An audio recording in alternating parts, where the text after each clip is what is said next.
Hello students, कैसे हैं आप सब लोग। आई होप आप लोग अच्छे होंगे, अच्छे से पढ़ाई कर रहे होंगे। और साथ के साथ आपका जो टारगेट है 100 में 100 दिलवाने का आपका रिक्वेस्ट है सर, जल्दी से फॉर्मूला वीडियो बना दो, फॉर्मूला वीडियो बना दो। तो मैं लेके आ गया हूँ फॉर्मूला वीडियो ट्राइंगल का। बहुत ही आपको पता है इंपॉर्टेंट चैप्टर रहता है ये ट्राइंगल। ठीक है, तो इसमें कौन कौन सी थ्योरम है तो आपको पता है। बाकी मैं जल्दी से ब्रीफली सारी चीज बताऊंगा, उस पर एक एक क्वेश्चन भी करवा दूंगा, ठीक है, जिससे अभी प्रैक्टिस हो जाए।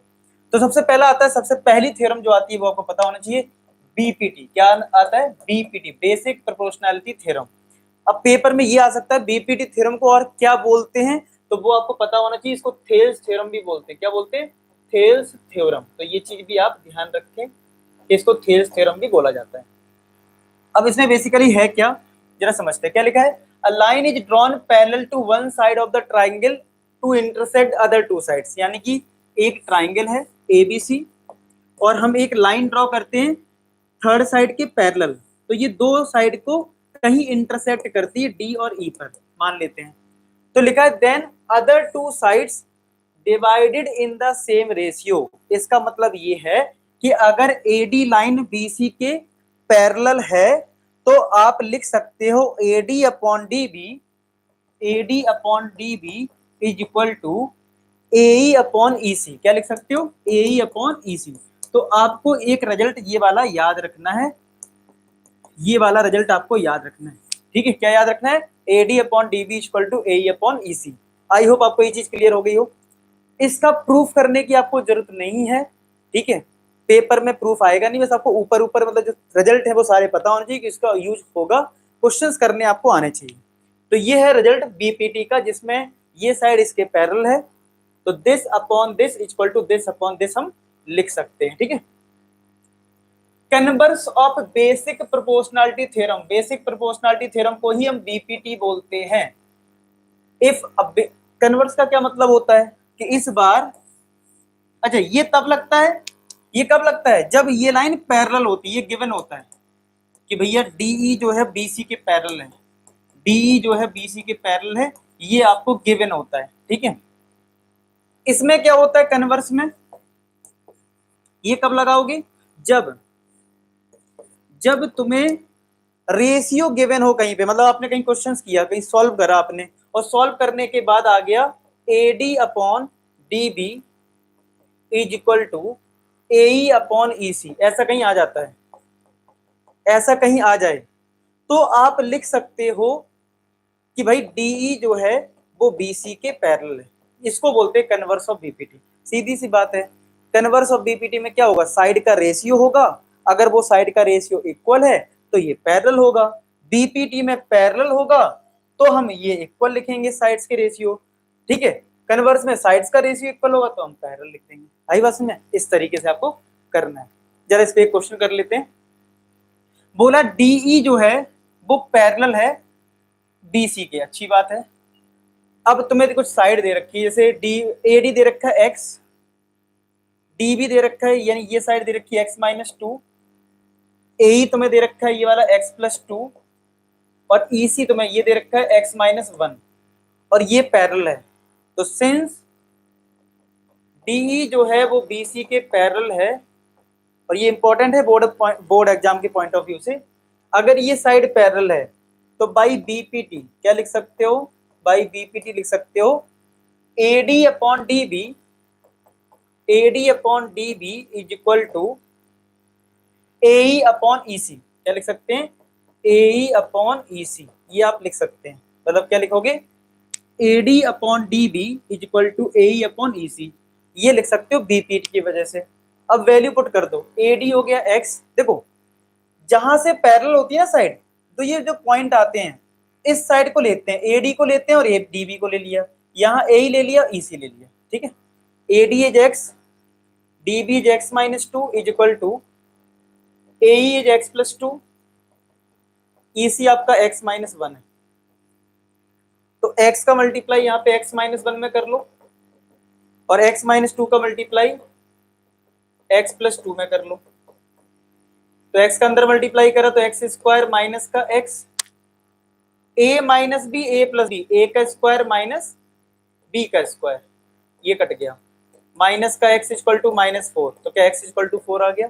तो इस टाइप का एक छोटा सा क्वेश्चन बन सकता है जिसमें आपको एक्स की वैल्यू निकालने को आ सकता है। तो ये चीज भी ध्यान रखें। आई होप आपको ये चीज क्लियर हो गई होगी। ठीक है, चलो नेक्स्ट करते हैं। क्राइटेरिया ऑफ कॉन्ग्रेंसी ऑफ ट्राइंगल्स, मतलब दो ट्राइंगल कॉन्ग्रेंस कब होते हैं। ठीक है, ये आपने आई होप 7th 8th से भी पढ़ना शुरू कर देते हैं। कॉन्ग्रेंसी का मतलब होता है कि जब shape and size, shape and size दोनों सेम होते हैं तो क्या होता है, कॉन्ग्रेंट होता है। क्या होता है, कॉन्ग्रेंट। मतलब कहने का मतलब जैसे ये है, आपकी जो नोटबुक होती है ना, नोटबुक का एक पेज और दूसरा पेज ओवरलैप कर जाता है, तो उसका शेप और साइज दोनों ही सेम होते हैं, वहां पे वो कॉन्ग्रेंट है। अगर ट्राइंगल की बात करें तो ट्राइंगल के लिए कुछ क्राइटेरिया बनाया गया, अगर वो क्राइटेरिया फुलफिल करेगा तो हम कह सकते हैं कि ये दोनों ट्राइंगल कॉन्ग्रेंट हैं। कॉन्ग्रेंट का मतलब ओवरलैप कर जाएंगे। क्या कर जाएंगे, ओवरलैप कर जाएंगे आपके दो ट्राइंगल। आई होप आप इस चीज को समझ पा रहे होंगे। ठीक है, आई होप इस चीज को आप समझ पा रहे होंगे कि कॉन्ग्रेंट का मतलब क्या है, क्या इसका लॉजिक है। ठीक है, ये चीज समझ में आ गई सबको। ओके, अच्छा अब हम बात करते हैं, इतना आपको समझ में आ गया अगर कि कॉन्ग्रेंसी का क्या मतलब है। अच्छा मान लो एक ट्राइंगल एबीसी है और एक ट्राइंगल डीईएफ है। तो अगर इनकी बात करें तो पहला क्राइटेरिया साइड साइड साइड, यानी कि दो ट्राइंगल कॉन्ग्रेंट होंगे अगर दोनों तीनों साइड इक्वल है, यानी कि ए बी डी के इक्वल है, बी सी ई एफ के इक्वल है, ए सी डी एफ के इक्वल है। अगर तीनों साइड इक्वल हैं तो हम लिख सकते हैं कि ट्राइंगल ए बी सी जो है वो सिमिलर ट्राइंगल होगा, सॉरी कॉन्ग्रेंट होगा डी ई एफ के। ये कॉन्ग्रेंसी का साइन होता है, ये तुम्हारा कॉन्ग्रेंसी का साइन होता है, दो इक्वल लगाने और इस तरीके से, तो हम लिख सकते हैं कॉन्ग्रेंट है। लेकिन एक ही क्राइटेरिया नहीं है, और भी क्राइटेरिया है, जरूरी नहीं कि हमेशा तुम्हें यही क्राइटेरिया मिलेगा। फिर से सुन लो मेरी बात। कॉन्ग्रेंसी का मतलब होता है जब शेप और साइज सेम हो, एक दूसरे के लिए ओवरलैप कर जाए। ठीक है, ओवरलैप कर जाए तो अब हम बार बार कैसे चेक करेंगे, उसके लिए कुछ क्राइटेरिया बनाए गए। तो पहला क्राइटेरिया कि तीनों साइड अगर इक्वल है तो हम लिख सकते हैं कि कॉन्ग्रेंट है। साइड एंगल साइड, यानी कि अगर हमारे पास एक ट्राइंगल ये एबीसी है और ये ट्राइंगल डीईएफ है, एक ट्राइंगल हमारा डीईएफ है। अब मान लो ये साइड इसके इक्वल है, ये साइड इसके इक्वल है, और ये बीच का एंगल इक्वल है, समझ रहे हो, यानी कि A B is equal to D E. ठीक है, angle A is equal to angle D, और ये A C is equal to D F, A C is equal to D F. तो साइड एंगल साइड से, by side angle side से triangle ABC जो होगा वो कॉन्ग्रेंट ट्राइंगल होगा DEF के। चेक कर लीजिए, तो एबीसी जो ट्राइंगल है वो डीईएफ के क्या होगा, कॉन्ग्रेंट होगा। आई होप आपको क्लियर हो गया होगा। ठीक है, यानी साइड और बीच का एंगल। ठीक है, एक होता है थर्ड एंगल साइड एंगल, मतलब क्या, एक ट्राइंगल एबीसी है और एक ट्राइंगल डीईएफ है, एक ट्राइंगल। अच्छा हाँ, सब लोग एक काम करना, कोई थ्योरी बचेगी नहीं जो बोर्ड एग्जाम में आ सकती है। बस आपको एक काम करना है कि आपको बस नोट्स बना लेने हैं। आप अपना रजिस्टर उठाओ, नोट्स बनाने शुरू कर दो। ठीक है, चलो, तो एक ट्राइंगल एबीसी, एक ट्राइंगल डीईएफ है। मान लो ए एंगल इसके इक्वल है और बी एंगल इसके इक्वल है, तो एंगल एंगल हो गया। तो बीच की ये वाली जो साइड है ना, ये ध्यान रखना कौन सी साइड है ये। ठीक है, तो angle A equal to angle D, A B is equal to D E, A B is equal to D E, और B is equal to E, B is equal to E. तो यहां पे हम बोलेंगे by angle angle side, by angle angle side से triangle A B C जो है वो कॉन्ग्रेंट ट्राइंगल हो जाएगा डी ई एफ की। ठीक है, ये कॉन्ग्रेंट का साइन हो गया। यानी हमने कितने क्राइटेरिया पढ़ लिए, side side side, side angle side, angle side angle. ठीक है, नेक्स्ट क्या है, angle angle side, A B C और ये डी ई एफ। ठीक है, ए बी सी और डी ई एफ। तो एंगल ए अगर डी के इक्वल है, एंगल बी ई के इक्वल है, और साइड जो है ये वाली ले ली, मान लो एंगल एंगल साइड, एक सीक्वेंस में चलना है। अगर ये एंगल एंगल है तो फिर ये वाली साइड लेनी होगी, B C is equal to E F. तो इस क्राइटेरिया से ट्राइंगल एबीसी जो होगा वो तुम्हारा कॉन्ग्रेंट हो जाएगा डीईएफ के। तो ये कॉन्ग्रेंसी का है। हालांकि 9th में और 8th में होता है, मैं फिर भी बता रहा हूँ क्योंकि मैं चाहता हूँ कोई चीज मिस ना हो आपसे। लास्ट होता है, ये 5 क्राइटेरिया होते हैं टोटल, 5 क्राइटेरिया, ये 5th लास्ट है। इसमें क्या होता है, राइट एंगल ट्राइंगल होता है, ये ABC और ये मान लो DEF, ठीक है, DEF। इसमें एक एंगल राइट एंगल होता है, इसलिए ये R को रिप्रेजेंट कर रहा है, यानी कि angle B equal to E 90 degree होता है, मतलब एक 90 होना जरूरी है अगर आपको RHS का क्राइटेरिया लगाना है, ठीक है। H का मतलब होता है हाइपोटेनियस, यानी कि AC जो है वो DF के इक्वल होगा,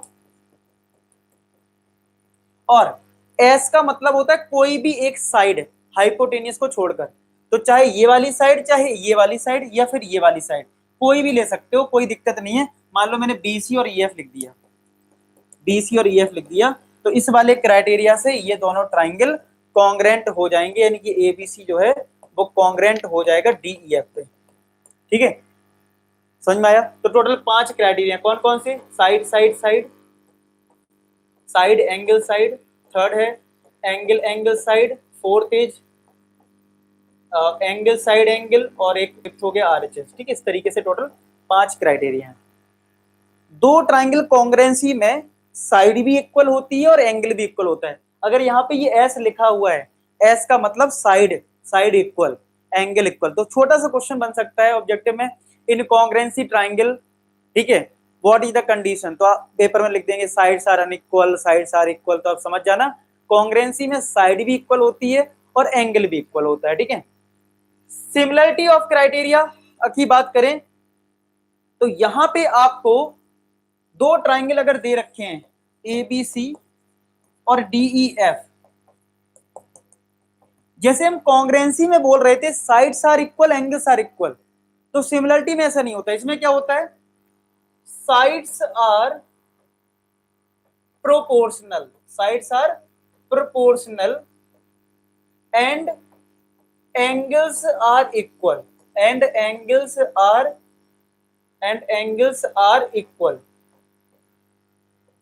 साइड्स आर प्रोपोर्शनल का मतलब क्या है, तो वो मैं आपको बता देता हूं। क्राइटेरिया की बाद में बात करते हैं कि किस क्राइटेरिया से होता है, पहले प्रोपोर्शनल का मतलब समझ लेते हैं। अगर ये 2 ट्राइंगल सिमिलर हैं, मान लेते हैं कि ABC जो है वो सिमिलर है DEF के, अगर ये दोनों ट्राइंगल क्या है, सिमिलर हैं, यानी कि ABC ट्राइंगल अगर DEF के सिमिलर है, ये सिमिलर का साइन है, कॉन्ग्रेंसी का ये वाला साइन होता है, सिमिलर का ये साइन होता है, ठीक है। अगर ये दोनों सिमिलर हैं तो मैंने बताया कि सिमिलरिटी में क्या होता है कि साइड जो है वो प्रोपोर्शनल होती है, एंगल इक्वल होता है। प्रोपोर्शनल का मतलब होता है कि जैसे 2 है इधर, या 3 है, 3 का डबल ले लिया 6, यहाँ 4 है, 4 का डबल यहाँ पे 8 ले लिया, 5 का डबल यहाँ पे 10 ले लिया, ये होता है प्रोपोर्शनल का मतलब। इक्वल नहीं होता है, कुछ किसी नंबर का मल्टीपल होता है यहाँ पे साइड। एंगल इक्वल होते हैं, यानी कि अगर 2 ट्राइंगल सिमिलर हैं तो मैं कह सकता हूं कि एंगल D और A इक्वल होगा, एंगल B और E इक्वल होगा, एंगल C और F इक्वल होगा, मैं कह सकता हूं। लेकिन अगर 2 ट्राइंगल सिमिलर हैं, लेकिन साइड को इक्वल नहीं बोलूंगा, साइड को प्रोपोर्शनल बोलूंगा। तो लिखते कैसे हैं उस पे आते हैं। अब इसको लिखते कैसे हैं प्रोपोर्शनल को, तो अगर 2 ट्राइंगल सिमिलर हैं तो हम साइड को प्रोपोर्शनल ऐसे लिखते हैं, AB के करस्पॉन्डिंग क्या है, DE।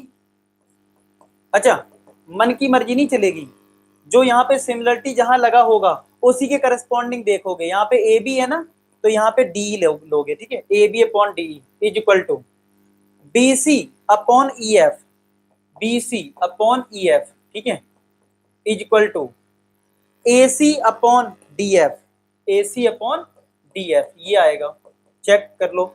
ये होता है प्रोपोर्शनल का मतलब, साइड्स आर प्रोपोर्शनल, ठीक है, साइड्स आर प्रोपोर्शनल, ये हो गया। इसके बाद एंगल इक्वल होते हैं, यानी कि मैं कह सकता हूं कि एंगल A D के इक्वल है, एंगल B तुम्हारा E के इक्वल है, और एंगल C तुम्हारा F के इक्वल है। ये है तुम्हारा सिमिलरिटी ऑफ 2 ट्राइंगल्स, ठीक है। सिमिलरिटी में क्या होता है, अगर मैं बात करूं, शेप सेम होता है, शेप सेम होता है, साइज डिफरेंट होता है, साइज जो है डिफरेंट होता है। जैसे कि फॉर एग्जांपल आगरा में जो ताजमहल है, और आप अपने मोमेंटो के रूप में एक छोटा सा ताजमहल घर में रख लेते हो, तो वो ताजमहल क्या है, देखने में तो सेम है, शेप तो उसकी सेम है, लेकिन साइज डिफरेंट है, तो हम सिमिलर बोलेंगे, क्या बोलेंगे, सिमिलर। तो ट्राइंगल में अगर दो ट्राइंगल सिमिलर हैं तो उनकी साइड जो होती है वो प्रोपोर्शनल होती है, क्योंकि साइज जो होता है वो डिफरेंट होता है लेकिन एंगल सेम होते हैं। तो जैसे कॉन्ग्रेंसी के क्राइटेरिया थे, यहाँ पे सिमिलरिटी के भी क्राइटेरिया हैं। तो वो क्या क्राइटेरिया है जरा देख लेते हैं। अगर मैं क्राइटेरिया की बात करूं तो क्राइटेरिया नंबर 1 कि ट्राइंगल की तीनों साइड प्रोपोर्शनल हो जाए, इक्वल नहीं प्रोपोर्शनल।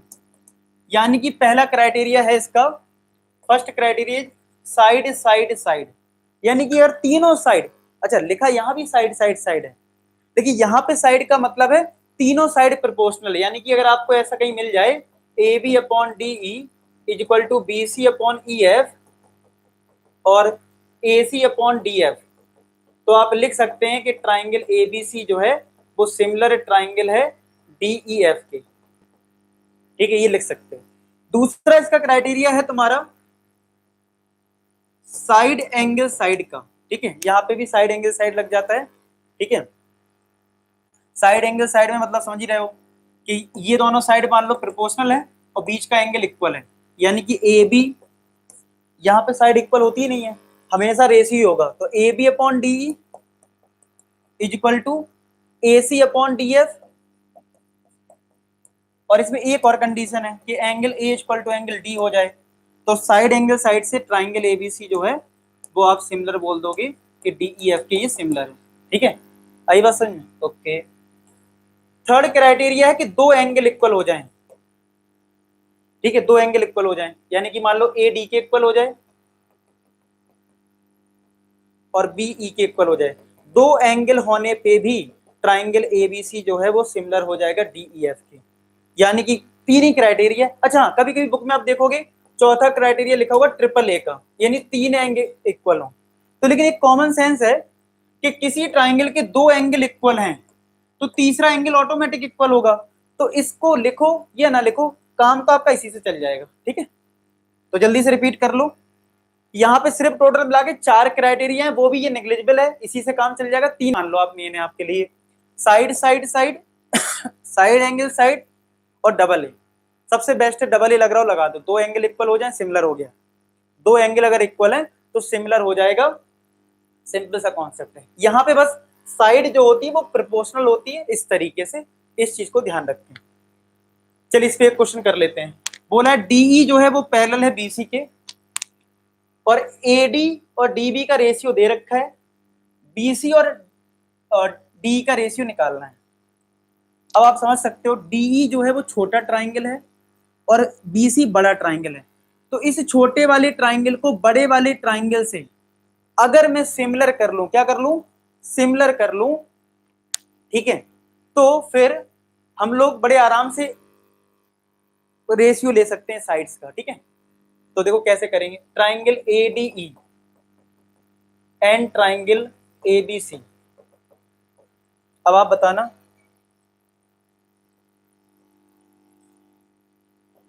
अगर मैं ये एंगल 1 ले लूं और ये 2 और ये एंगल 3 ले लूं, ये एंगल 4,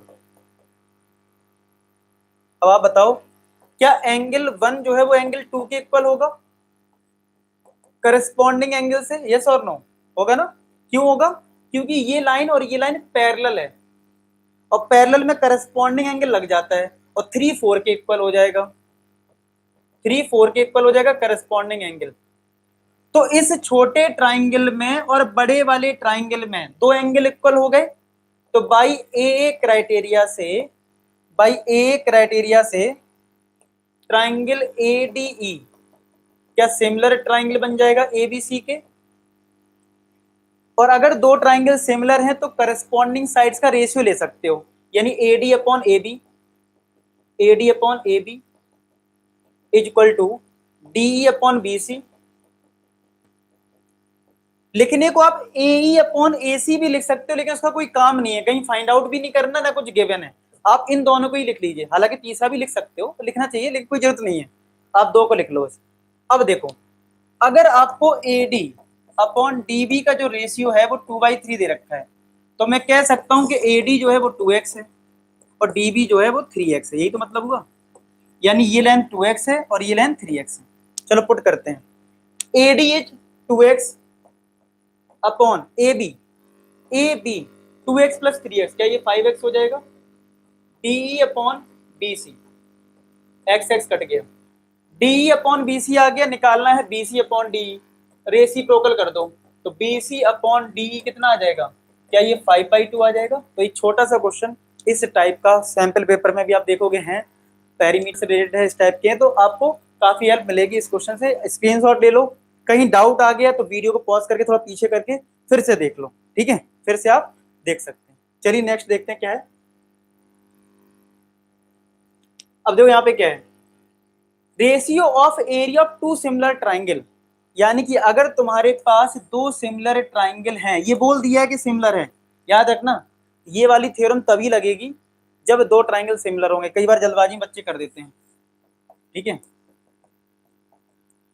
अगर ये दो ट्राइंगल सिमिलर हैं तो क्या लिखा है, ratio of the area of two similar triangle, यानी उनका जो एरिया का रेशियो है, यानी कि area of triangle ABC upon, यानी कि गिवन क्या है, पहले गिवन होना चाहिए, क्या गिवन होना चाहिए कि ABC ट्राइंगल जो है वो सिमिलर ट्राइंगल है DEF के। अगर ये दो ट्राइंगल सिमिलर हैं तो area of triangle ABC upon area of triangle DEF वो किसके इक्वल होगा, is equal to the square of the ratio of their corresponding side, यानी जो करस्पॉन्डिंग साइड है ना उनके रेशियो के स्क्वायर के इक्वल, यानी कि AB और D जो ये करस्पॉन्डिंग साइड हैं इनके स्क्वायर के रेशियो लेने, AB square upon DE square is equal to BC square upon EF square is equal to AC square upon DF square, AC square upon DF square, इसके equal. आई बात समझ में आ गया। फिर से सुन लो क्या है कि अगर दो सिमिलर ट्राइंगल है, मैं बार बोल रहा हूं, जब दो सिमिलर ट्राइंगल हैं गिवन है क्वेश्चन में, तब आप उनके एरिया का रेशियो ले सकते हो, वो किसके इक्वल होगा, square of the ratio, square करना है, रेशियो करना है किसका, करस्पॉन्डिंग साइड का। आया समझ में। चलो अब जरा एक क्वेश्चन कर लेते हैं, बहुत ही प्यारा क्वेश्चन है, पढ़ लो पहले आप लोग। तो यहाँ पे एक ट्राइंगल ABC है, यहाँ जल्दबाजी में गलती बच्चे करते हैं, QRP, ये दो ट्राइंगल सिमिलर हैं, देखो यहाँ पे पढ़ लीजिए, मैं आपको 15-20 सेकंड देता हूं, ये क्वेश्चन बच्चे बड़े गलत करते हैं। अब देखो एक चीज समझना, यहाँ पे ट्राइंगल जो सिमिलर है वो ABC है, किसके, QRP के। यहाँ पे जो फंसाने वाली बात है वो यहाँ पे PQR लिख दिया, अब बच्चा फंस जाएगा। बच्चा गलती ये कर सकता है कि सोचेगा अच्छा ये दो ट्राइंगल सिमिलर हैं, सर ने बताया है कि एरिया का रेशियो लेना है, तो ABC अपॉन एरिया PQR और करस्पॉन्डिंग साइड का स्क्वायर, तो वो गलती कर सकता है AB square upon PQ square लिख सकता है, ठीक है। यहीं से कहानी खत्म हो जाएगी और क्वेश्चन गलत हो जाएगा, ठीक है। ऐसी फिर BC अपॉन QR लिख सकता है, BC square upon QR square, वो यहां से लिख देगा जो रेशियो गिवन है ना, इसलिए। लेकिन ये गलत इसलिए होगा, आपको याद ये रखना है, जो तुम्हारे दो ट्राइंगल सिमिलर हैं उन्हीं ट्राइंगल का एरिया का रेशियो होता है, यानी कि area of triangle ABC upon area of triangle QRP लिखोगे, क्या लिखोगे, QRP। और आप जब करस्पॉन्डिंग साइड्स लिखोगे तो वो इसके अकॉर्डिंग लिखोगे, AB अपॉन QR, यानी AB square upon QR square is equal to BC RP square, BC square upon RP square.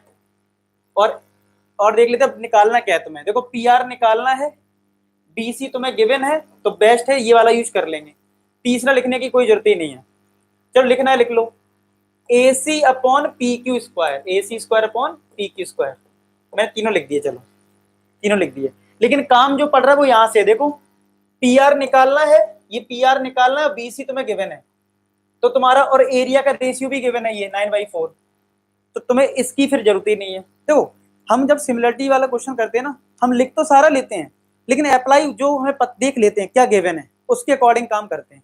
अच्छा कोई डाउट करेगा सर यहाँ पे तो QRP है, यहाँ पे PQR है, याद रखो एरिया चाहे मैं ABC लिखूं चाहे BCA लिखूं उससे फर्क नहीं पड़ता, लेकिन यहाँ पे करस्पॉन्डिंग साइड्स पे जरूर फर्क पड़ता है। तो करस्पॉन्डिंग साइड्स ध्यान से लो, एरिया की कोई दिक्कत नहीं है। तो ये 9/4 जो दे रखा है वो इधर भी 9/4 वैलिड है, ठीक है, इज इक्वल टू ये आ गया BC square upon RP square. Square root कर दो बोथ साइड, तो ये 3/2 आ जाएगा। अच्छा, इस स्टेप को भी लेना ना भूलें, यहाँ पे स्क्वायर रूट करना है। क्या करना है? स्क्वायर रूट, ठीक है। तो 3/2 और यहाँ पे आ गया BC अपॉन RP। तो 3/2 is equal to BC is 15 upon RP, या PR एक ही बात है। तो 3 5 जा 15, 5 × 2 10, तो PR आ जाएगा 10 सेंटीमीटर, ठीक है। तो एक बार फिर से वीडियो देख सकते हो, कहीं प्रॉब्लम आई है। चलिए नेक्स्ट करते हैं। नेक्स्ट है पाइथागोरस थ्योरम। पाइथागोरस थ्योरम हम लोग बहुत बचपन से पढ़ते हैं कि एक ट्राइंगल ABC है, एक 90 डिग्री है, तो हाइपोटेनियस का स्क्वायर जो है वो सम ऑफ स्क्वायर ऑफ। अच्छा, एक चीज मैं और बता दूं, तो पिछले वाले में NCERT में तो ये दे रखा है, एक रिजल्ट आप और लिख लो, मतलब कि अगर दो ट्राइंगल सिमिलर हैं, मतलब ट्राइंगल ABC सिमिलर ट्राइंगल है PQR के, तो इनके पेरीमीटर का रेशियो यानी कि ABC upon perimeter of triangle PQR, ये लिख लो। अगर दो ट्राइंगल सिमिलर हैं तो उनके जो पेरीमीटर का रेशियो है वो करस्पॉन्डिंग साइड्स के रेशियो के बराबर होता है, यानी AB upon PQ। AB upon PQ is equal to BC upon QR is equal to AC upon PR is equal to AC upon PR। ये रिजल्ट लिख लीजिए। फिर पाइथागोरस करते हैं, ठीक है। Perimeter of triangle ABC upon perimeter of triangle PQR इस तरीके से लिख सकते हो। एरिया में क्या होता है? करस्पॉन्डिंग साइड का स्क्वायर होता है। पेरीमीटर में करस्पॉन्डिंग साइड्स का डायरेक्ट रेशियो लिख सकते हैं, ठीक है।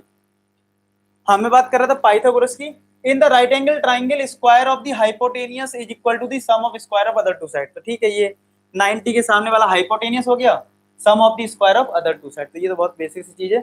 कन्वर्स ऑफ पाइथागोरस की बात करेंगे तो पता क्या होगा? अगर कभी भी एक साइड का स्क्वायर वो इक्वल आ जाए sum of square of other two side, तो एंगल बी क्या हो जाएगा? 90 डिग्री हो जाएगा। ये तुम्हारी हो जाएगी कन्वर्स ऑफ पाइथागोरस, ठीक है। वो आगे दे रखी, वैसे ये है कन्वर्स, में तेरे कन्वर्स करवा ही देता हूं। क्या लिखा है? In a triangle square of one side, यानी कि मान लो एक ट्राइंगल है कोई ABC, तो बोला है square of one side is equal to sum of the square of other two side, यानी कि AB square plus BC square. ऐसा कहीं अगर आ जाता है तो angle opposite to first side is right angle, यानी कि जो पहली साइड ली है AC उसके अपोजिट जो एंगल है वो 90 डिग्री होगा। तो बस ये चीज तो आसान है, ठीक है, कि मतलब क्या, अगर 90 डिग्री है तो पाइथागोरस लगा दो, अगर ये चीज दे रखी है तो कन्वर्स ऑफ पाइथागोरस से 90 डिग्री लिख सकते हैं, ठीक है। अब जैसे एक क्वेश्चन है, ABC आइसोसेलेस ट्राइंगल है, राइट एंगल एट C पे राइट एंगल है, तो अगर C पे राइट एंगल है तो पाइथागोरस क्या लगेगा? 90 के सामने हाइपोटेनियस, यानी AB square is equal to AC square plus BC square, यही तो आएगा, AC square plus BC square. I hope आपको समझ में आ गया होगा, ठीक है, इतना क्लियर हो गया। अच्छा, अगर ये आइसोसेलेस ट्राइंगल है तो क्या AC और ये BC इक्वल होगा? ठीक है, तो AB square is equal to AC square, BC को भी AC लिख दो। अच्छा, यही दोनों क्यों इक्वल होंगे? क्योंकि हाइपोटेनियस तो सबसे बड़ी साइड होती है, वो तो इक्वल होगी नहीं किसी के, ठीक है। तो ये आ गया 2AC स्क्वायर, 2 इंटू AC कितना दे रखा है? 4 दे रखा है, 4 का स्क्वायर, तो AB स्क्वायर कितना आ जाएगा? 16 इंटू 2 32, तो AB आ जाएगा तुम्हारा √32, यानी कि 4√2 सेंटीमीटर, ठीक है। तो ये आ गया AB। इस तरीके से ये क्वेश्चन हो गया। तो बस ये आपका लास्ट था, पाइथागोरस आपके NCERT में लास्ट है, लेकिन फिर भी मैं एक रिस्क नहीं लेना चाहता हूं, एक और बता दे रहा हूं, bisector theorem. Bisector theorem NCERT में डायरेक्ट नहीं दे रखी है, लेकिन अगर आप ऑप्शनल एक्सरसाइज करोगे तो उसका पहला क्वेश्चन जो है वो उसी पे बेस्ड है। तो ये लास्ट है, तो ये और देख लो, आ जाए तो अच्छी बात है, नहीं तो आपको बस पता होना चाहिए क्या है बाइसेक्टर थ्योरम में। ABC अगर एक ट्राइंगल है और एंगल A का बाइसेक्टर कर दिया जाए, यहाँ पे AD इज अ, मतलब यहाँ पे क्या है, if AD is a bisector of angle A, मतलब क्या, एंगल A का बाइसेक्टर का मतलब क्या हुआ? ये एंगल 1 है और ये एंगल 2 है, तो इसका मतलब है कि एंगल 1 और 2 इक्वल है। अगर ABC एक ट्राइंगल है तो AD का बाइसेक्टर का क्या मतलब है? ये दोनों एंगल आपस में इक्वल हैं। अगर ऐसा होता है तो आप साइड का रेशियो ले सकते हो, यानी A B upon A C is equal to A B के सामने इधर कौन सी साइड आ रही है, हालांकि कहोगे सर ये भी आ रही, इधर से देखना है बी डी, और इस ट्राइंगल में ए सी के सामने कौन सी साइड इधर दिख रही है, डी सी, तो यहां डी सी आ जाएगा। सिंपल है, याद रखना सिंपल है। इन दोनों साइड का रेशियो लेना है, इसके सामने साइड बी डी और इसके सामने साइड डी सी, ये रेशियो याद रखें, इस पे भी क्वेश्चन बन सकता है। ठीक है, तो आई होप आपको चीजें समझ में आई हो। अगर आपको इस वीडियो में बहुत अच्छा लगा है, अच्छा एक चीज और मैं बता दूं, ठीक है, ये जैसे जो अपना चैनल है मैंने और भी वीडियोस बना रखे हैं आपके लिए। देखो प्लेलिस्ट में जाना, आप प्लेलिस्ट में फॉर्मूला इन वन शॉट, तो 3 चैप्टर के ऑलरेडी बना दिए थे, ट्राइंगल हो गया, बाकी धीरे धीरे सारे अपलोड हो जाएंगे, हो सकता है आप 2 महीने बाद वीडियो देखोगे सारे हो जाएंगे। ठीक है, और अगर मान लो आपका पेपर आता है स्कूल में तो आप एमसीक्यू क्वेश्चन कर सकते हो, एक शॉर्ट 1 शॉट वीडियो की हेल्प से आप पूरे चैप्टर को रिवाइज कर सकते हो 1 घंटे के अंदर। ठीक है, ये सारी चीजें हैं। तो बस आई होप आज का लेक्चर, ये ट्राइंगल वाला पोर्शन मैंने आपको पूरा कवर कर दिया, काफी एनर्जी लगी है, लेकिन आप लोग मेरे लिए मोटिवेशन हो। बस अब लिख देना कि आप ट्राइंगल में फोड़ देंगे, कमेंट सेक्शन में हो जाए अब ट्राइंगल में फॉर्मूले मिल चुके हैं, ट्राइंगल फोड़ देंगे, कमेंट सेक्शन भर जाना चाहिए ट्राइंगल फोड़ देंगे, ट्राइंगल फोड़ देंगे। तो मिलते हैं नेक्स्ट वीडियो, तब तक अपना ख्याल रखें, बाय बाय टू ऑल। ठीक है, और लास्ट में एक ही बात बोलूंगा कि आप सभी सफल हो।